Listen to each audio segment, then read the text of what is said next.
Ma famille est arrivée un peu par hasard, au hasard d'une mutation administrative, puisque à la rentrée 1950, ma mère a été nommée institutrice ici. Nommée pour quelques jours, elle y est restée pendant 15 ans jusqu'à l'âge de sa retraite. Mon père était agent d'assurance. Bon, il a arrêté lorsqu'il est venu ici, et puis il a continué des petits boulots. Il avait une formation d'électricien, et en 1953, ça tombait bien, puisque l'île a été électrifiée. Il a travaillé, c'est lui qui a posé les premières installations dans les maisons de l'île. Voilà. Peu à peu, la famille s'est implantée. 3 ans après notre arrivée, mon père a été élu maire. Bon, moi j'ai quitté l'île parce que les obligations professionnelles ou même les nécessités professionnelles nous imposaient de partir. Mais finalement, chaque année, ma femme et moi, et les enfants bien sûr, nous revenions passer nos vacances à l'île d'Aix. Donc il y a toujours eu un lien qui s'est tissé et qui n'a fait que se renforcer au fil des années. L'île était encore isolée. D'abord, il n'y avait qu'un passage par jour à la marée haute. On partait du port nord de Fouras, et puis on faisait un aller-retour. Ça veut dire qu'on était 3 heures sur le continent. Si vous aviez le moins de déplacement, il fallait coucher. Un exemple, ma mère présentant des enfants au certificat d'études, elle était obligée de partir la veille, et elle ne rentrait que le surlendemain avec ses élèves. Ça, bon. Sauf le vendredi. C'était une particularité. Le vendredi, il y avait 2 bateaux parce que le boucher arrivait. Donc, alors ça, c'était un peu la fête parce que ça se terminait souvent au bar d'ailleurs. Pas moi, j'étais trop. Mais c'était quand même assez épique. Toujours avec ces mêmes petits bateaux, 70 personnes. Donc, ils débarquaient 70 personnes à la fois l'été. Par contre, l'été, il y avait un service toutes les demi-heures. Donc, il y avait la liaison et qui s'établissait à la Fumée, pour raccourcir un peu et puis ça permettait aussi d'allonger le temps de passage, puisqu'à la Fumée, au port Nord, il y a un manque d'eau évident. Et puis alors, bien sûr, il y avait les huîtres.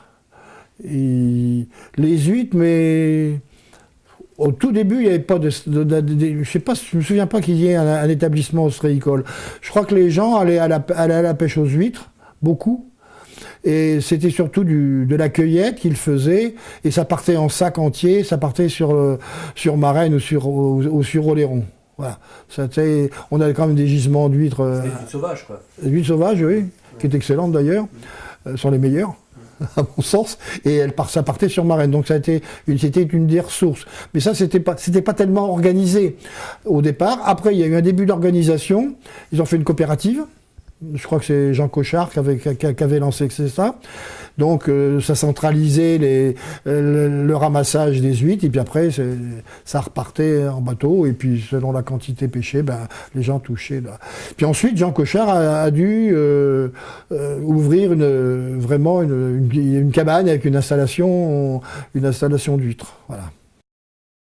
Sur la partie terrestre, bien, il y avait encore quelques vieux, entre guillemets, qui perpétuer un peu la tradition agricole de l'île, mais c'était à l'échelon municipal, hein, c'était des champs à l'échelon, artisanal, vraiment presque personnel, presque individuel. C'était des petits champs, des petites parcelles de vignes qu'on retrouve encore quand on va quand on regarde bien, quand on se balade en forêt même, on en retrouve. Et puis dans les champs maintenant qui sont devenus des pâturages, de temps en temps on voit les vrilles de la vigne. Hein, donc il y en avait à peu près 2 ou 3, hein, et Bergnard, et puis qui faisaient leur vendange, ils faisaient leur vin, ils faisaient leur piquette, et c'était à peu près tout. Puis quand ils ont disparu, de toute façon les enfants n'étaient plus là, ils étaient sur le continent. C'est une activité qui a disparu jusqu'à ce que Jean-Pierre Chaudet replante de la vigne.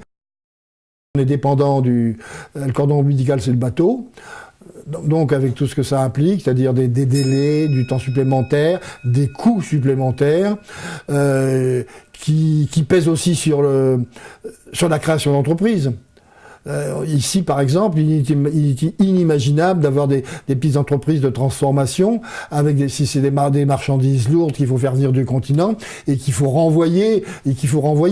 Donc, il faut ici quelque chose qui a une grosse valeur ajoutée, comme en son temps les coquillages. Ça, c'était le parfait exemple d'une petite industrie locale et qui fait vivre le pays. Parce que le coquillage, maintenant c'est fini, c'est interdit. On ne peut plus importer les coquillages du Pacifique.